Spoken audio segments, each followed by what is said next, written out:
للہ رب العالمین وصلی اللہ تعالی علی عبداللہ ورسولہ خاتم النبیین سیدنا و نبینا و مولانا محمد وعلی آلہ وصحبہ اجمعین، اما بعد۔ میری واجب الاحترام بہنوں اور بھائیوں، آپ نے کافی سال زندگی گزارے ہیں۔ ان سارے سالوں کے مقابلہ میں یہ دن جو آپ کو نصیب ہو رہے ہیں، یہ آپ کی پوری زندگی کا حاصل و نچوڑ ہے۔ میرے علم میں ہے کہ ایک مغلیہ وزیر اعظم حضرت خواجہ محمد معصوم رحمۃ اللہ علیہ سے انہوں نے بیعت کر لی، تو لوگوں نے ان سے پوچھا کہ شائستہ خان آپ کی عمر کتنی ہے؟ اس نے کہا صرف 4 سال۔ لوگوں نے کہا آپ تو بوڑھے ہیں۔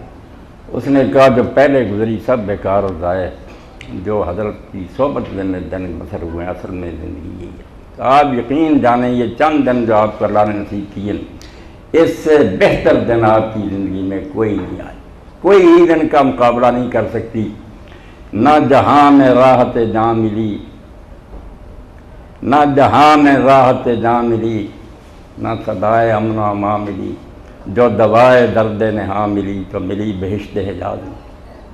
مکہ اور مدینہ جب آدمی جاتا نا، سارے رو کر جاتے ہیں، اور وہ سمجھتا کہ جو دولت اب مجھے نصیب ہوئی یہ پہلے نہیں تھی۔ آپ خوش قسمت لوگ ہیں، اللہ تعالیٰ آپ کا یہ سفر مبارک کرے۔ سب میرے بھائیوں بہنوں کا اللہ تعالیٰ توفیق دے کہ وہ مناسک صحیح طریقہ سے ادا کریں۔ اور میں آپ کی خدمت کے لیے سب سے بہتر تحفہ اللہ کے رسول علیہ السلام کی وہ دعا سمجھتا ہوں کہ ایک شخص رخصت ہونے کے لیے آیا، اس نے کہا اللہ کے رسول علیہ السلام میں جا رہا ہوں، میرے لیے دعا فرمائیں۔ تو سید عالم صلی اللہ علیہ وآلہ وسلم نے فرمایا زودک اللہ التقویٰ، کہ اللہ تعالیٰ سفر میں تیرے لیے تقویٰ کو زیادہ راہ بنائے، ہر موقع پر خوف خدا تیرے اندر رہے، تو اللہ کی نافرمانی نہ کرے۔ اس نے کہا حضور کچھ اور فرمایا وغفر ذنبک، اللہ تیرے قصور اور گناہ معاف کر دے۔ اس نے کہا اللہ کے رسول مزید ارشاد فرمایا اور اللہ تعالیٰ جہاں بھی تو ہو یسر لک الخیر سما کنت، تو کہیں بھی ہو تیرے لیے اللہ تعالیٰ خیر اور نیکی کو آسان کرے۔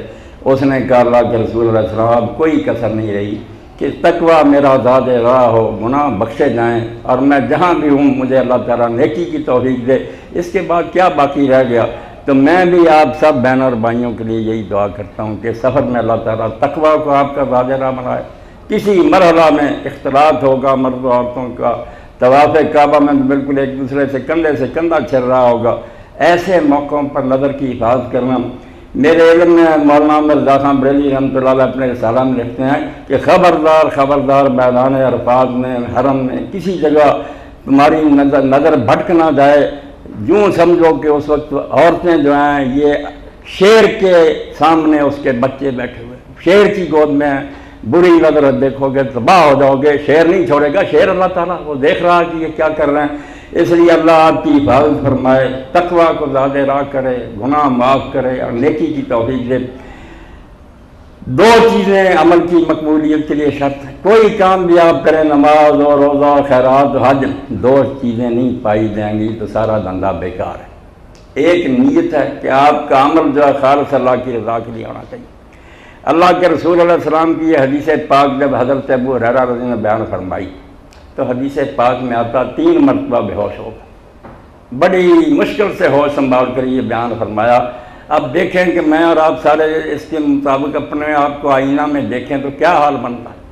اللہ کے رسول علیہ السلام نے فرمایا قیامت کے دن سب سے پہلے 3 آدمی بلائے جائیں گے اور جہنم میں ان پر ہی بھڑکایا جائے گا، باقی لوگ بعد میں جائیں گے، دوزخ میں ان کو پھینکا جائے گا۔ ایک عالم دین ہوگا، اللہ کہے گا میں نے آپ کو اپنی کتاب کا علم دیا، آپ نے کیا کیا؟ انہوں نے کہا میں نے تیرے دین کی خدمت کی، لوگوں کو اسلام کی طرف بلایا۔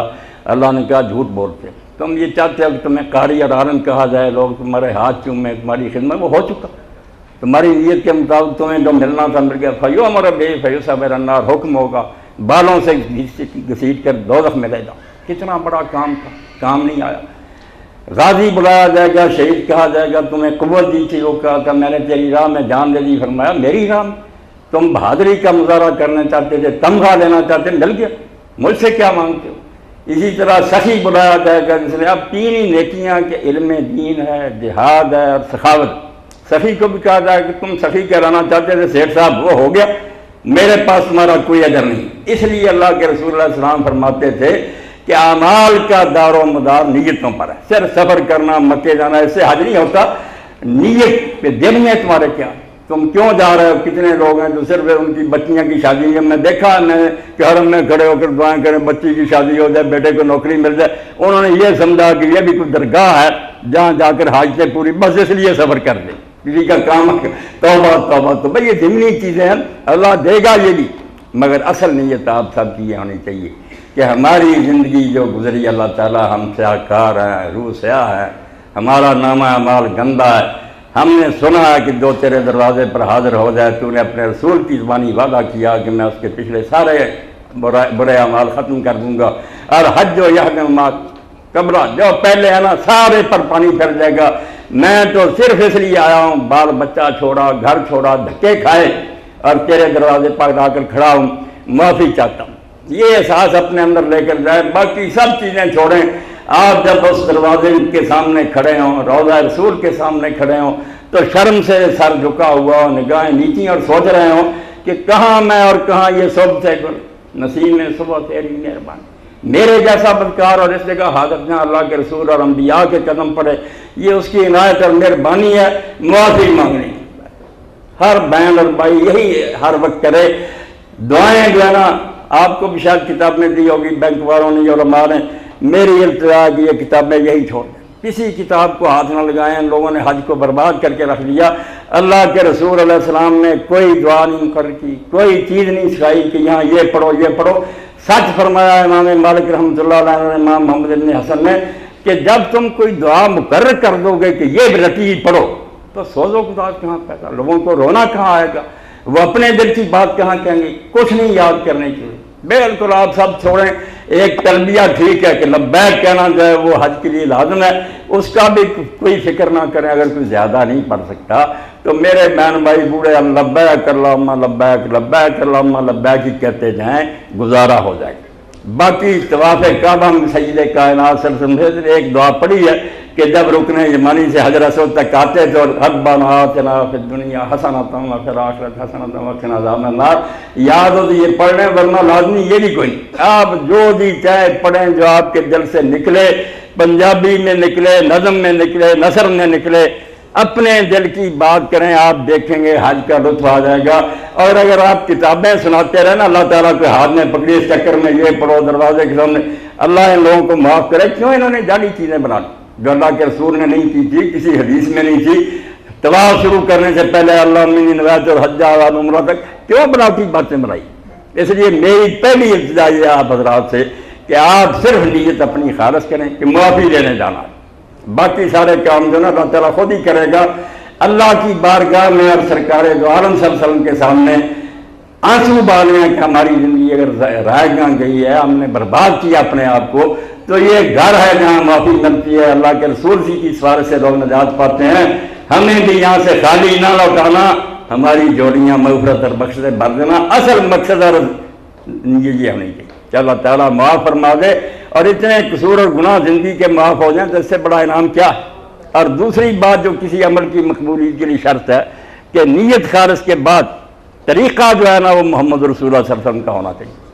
ہم نے جب کلمہ طیبہ لا الہ الا اللہ محمد رسول اللہ پڑھا تو لا الہ الا اللہ میں اقرار کیا کہ تیرے سوا کسی کو نہیں پوجیں گے، اور محمد رسول اللہ نے اقرار کیا کہ راستہ تیرا صرف محمد صلی اللہ علیہ وسلم سے پوچھیں گے۔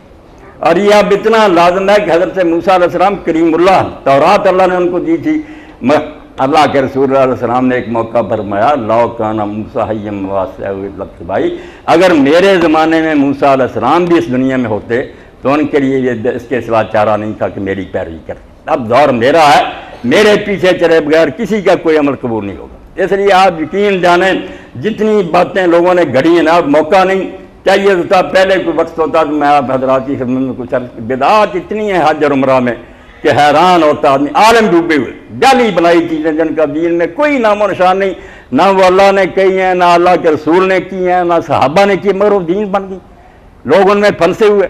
تو اب بھی ہم آپ میں سے کسی کو موقع ملے تو حج نبوی خرید لیں، مولانا صادق خلیل رحمۃ اللہ علیہ ترجمہ کر گیا عربی سے، یہ حج آباد سے آپ کو ملے گی، رحمت آباد مرلا سے حج نبوی، حضور نے حج کیسے کیا؟ حدیث